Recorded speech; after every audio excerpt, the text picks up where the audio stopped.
están, amigos? Estamos prácticamente llegando a la mitad de esta semana donde el Espíritu Santo está hablando a nuestras vidas.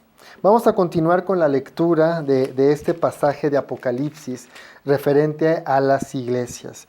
Y el día de hoy toca el mensaje a la iglesia de Pérgamo. Pérgamo era una ciudad muy próspera en la región de Asia. Yo creo que la ciudad de Éfeso y la ciudad de Pérgamo eran las ciudades más prósperas de esta región, ¿sí? Conocidas por dos cosas. Pérgamo por ser un centro comercial muy, pero muy próspero, se caracterizaba por vender pergaminos, o sea, era el material con el que se hacían las escrituras, y otro tipo de comercios, ¿sí? Y también en su momento fue como que el centro del Imperio Romano en esta región de Asia. Éfeso también era una ciudad de mucho comercio, pero también de mucho intelecto, de muchas religiones, etc. Y ahorita vamos a centrarnos en Pérgamo. Y Dios le habla a esta iglesia de la siguiente manera. Capítulo 2, versículo 12 de Apocalipsis.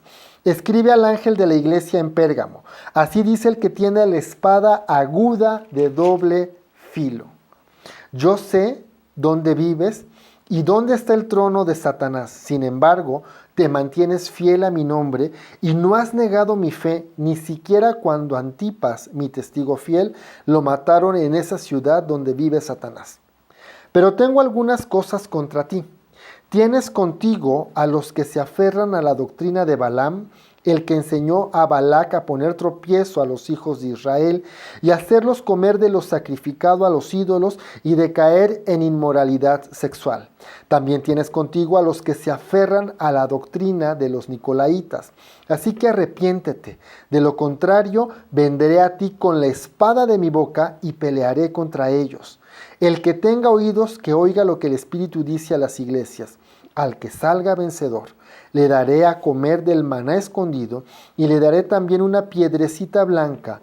¿Sí? En ella está escrito un nombre nuevo que nadie conoce, sino solo el que lo recibe.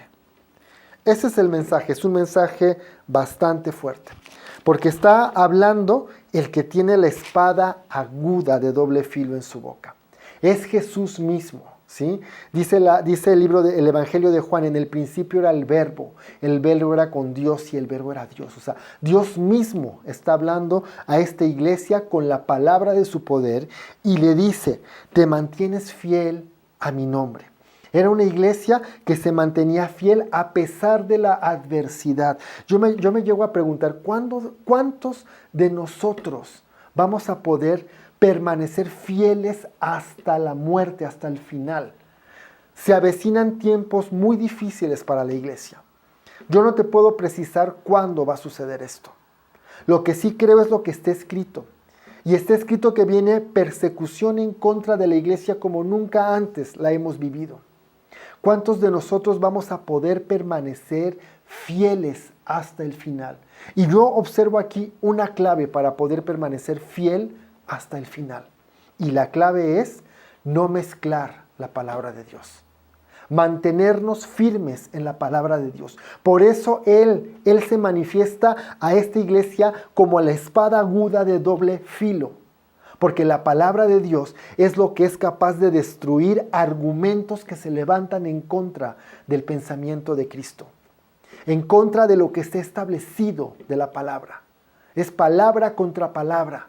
Y debemos de entender que nosotros estamos del lado de la palabra de Dios, de la eternidad, del Rey de Reyes. Y nos ha dado la espada de dos filos. Nos ha dado la palabra para hacerle frente a las obras del diablo. Dice aquí, ¿sí? Te mantienes fiel a pesar de que menciona aquí a un Antipas que no se menciona en otro lado de la Biblia y no se menciona más allá de. No sabemos exactamente quién fue, pero lo consideran como un testigo fiel. Y ese es el llamado para ti y para mí, ser testigos fieles. Ser testigos fieles. Y estar muy alerta, con las antenas bien paradas, porque se nos van a infiltrar dentro de las iglesias personas que nos van a confundir con sus enseñanzas, con cosas incluso de buen nombre y de buen camino, pero que en realidad está enmascarado por ahí un camino de muerte. Pero tenemos el Espíritu Santo y la palabra de Dios, que nos ayuda a discernir tiempos, momentos y ocasiones.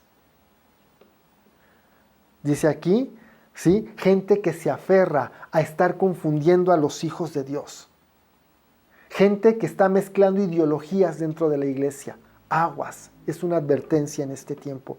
Dice acá, arrepiéntete, arrepiéntete. Si nosotros lo permitimos o damos oídos o incluso ya estamos confundidos o mezclados, tenemos que hacer un alto y arrepentirnos. Y pedirle al Espíritu Santo que quite velos de nuestra vida y que abra nuestro entendimiento a la palabra de Dios.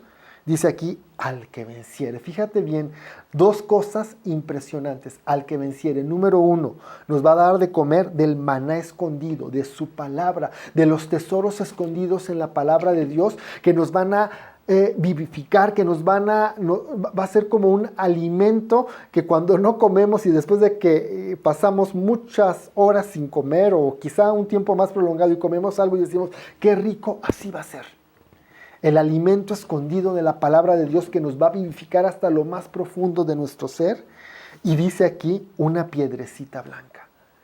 Y esta piedrecita blanca con un nombre nuevo que solo lo conocerá aquel que la recibe, tiene mucho significado. La piedrecita blanca en la época de esta iglesia representaba cuando un competidor en una competencia cualquiera ganaba, ¿sí? Después había un banquete especial preparado para los ganadores. No les daban un boleto, les daban una piedra blanca con el nombre de la persona. Y con esa piedra blanca podían entrar y disfrutar el banquete. Tú y yo, ¿sí? Tenemos una piedra blanca que nos permite, ¿sí? Disfrutar de este banquete. La piedra blanca también tenía otro significado. Cuando una persona era culpable y entraba a juicio, ¿sí? El resultado del juicio se definía por dos piedras. Una piedra blanca y una piedra negra. La piedra negra era culpable, pero la piedra blanca, si te la daban, es que eras inocente y se te borraba toda deuda, todo delito y eras libre para disfrutar tu vida. Nosotros tenemos esa piedra blanca. Jesucristo, ¿sí? Nos las entregó en la cruz del Calvario y tú y yo la aceptamos. Y con esa podemos entrar al banquete, ¿sí? Al banquete de su palabra y por medio de su espíritu recibir la grandeza y las profundidades y la riqueza de su palabra. Pero va más allá de eso. Con eso podemos tener, ¿sí? Un lugar asegurado en el banquete de bodas que vamos a vivir tú y yo cuando nos unamos con el Rey de Reyes en la eternidad. Acompáñenme a orar. Señor, yo te doy gracias, Señor. Yo te doy gracias porque nos estás enseñando, Señor Padre, lo que vendrá y lo que tenemos que hacer para ser parte de. Padre, yo te doy gracias, Señor, porque tú quieres que seamos testigos fieles y que permanezcamos en este estado hasta el final, Señor Padre, venga lo que venga. Padre, ayúdanos a desechar, Padre, doctrinas, comentarios, enseñanzas que no construyen, que no edifican, que al contrario confunden y nos desvían, Señor. No permitas que demos oídos a esto. Señor, y yo te doy gracias porque tú nos estás dando del maná escondido, de tu palabra. Tenemos acceso, Padre, a tener comunión contigo. Tenemos acceso a la verdad de tu palabra. Tu Espíritu nos revela las profundidades de tu palabra, Señor. Padre, y sabemos que el que venciere podrá entrar y disfrutar del banquete que tienes preparado para nosotros. Gracias porque nuestros nombres van a estar escritos, Señor Padre, para poder decir adelante. Y a cada uno nos vas a llamar, Padre, con un nombre nuevo que tu boca misma va a nombrar. En el nombre de Jesús. Amén.